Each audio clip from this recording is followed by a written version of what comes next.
Kalaburagi central ಜೈಲಿನಿಂದ 3 ಕೈದಿಗಳು 25 ಅಡಿ ಎತ್ತರದ ಭದ್ರತಾ ಗೋಡೆಯನ್ನೇ ಹಾರಿ ಪರಾರಿಯಾಗಿರುವ ಘಟನೆ ಹಲವು ಪ್ರಶ್ನೆಗಳನ್ನು ಹುಟ್ಟುಹಾಕಿದೆ.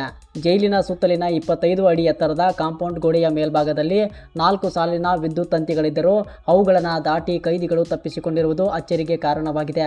ಮಾಹಿತಿಯ ಪ್ರಕಾರ ಮೊದಲು ಏಣಿಯ ಸಹಾಯದಿಂದ ಗೋಡೆ ಏರಿದ ಕೈದಿಗಳು ಬಳಿಕ ಕಾಂಪೌಂಡ್ ಮೇಲ್ಭಾಗದಲ್ಲಿ ಬಟ್ಟೆಗಳನ್ನು ಕಟ್ಟಿ ಅವುಗಳ ನೆರವಿನಿಂದ ಗೋಡೆಯ ಇನ್ನೊಂದು ಬದಿಗೆ ಇಳಿದು ಪರಾರಿಯಾಗಿದ್ದಾರೆ ಎನ್ನಲಾಗಿದೆ.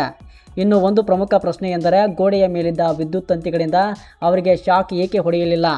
ಈ ಕುರಿತು ಸ್ಪಷ್ಟ ಉತ್ತರ ಇನ್ನೂ ಲಭ್ಯವಾಗಿಲ್ಲ. ತನಿಖೆಯ ಬಳಿಕವೇ ನಿಜಾಂಶ ಹೊರಬರಬೇಕಿದೆ.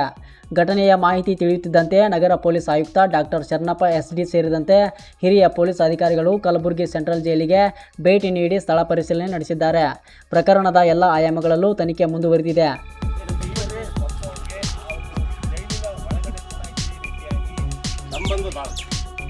ಅಲ್ಲ ನೀವು ಕೈದಿಗಳು ಕೂಡ ಹೋದರಂಗೆ ಮಾಡಿದ್ದು ಫಾಸ್ಟ್ ಬಂದಿವಲ್ಲ ಅರ್ಜೆಂಟ್ ಧ್ವನಿದಾಗೆ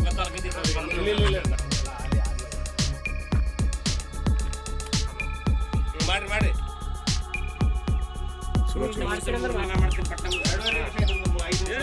ನಂಬರ್ ಗಡಬಡಿ ನೋಡ್ರಿ. ಏನಿಲ್ಲ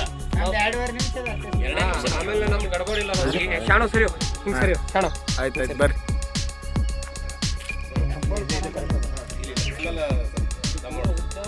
ಶಾಣು ಹಿಂದಕ್ಕೆ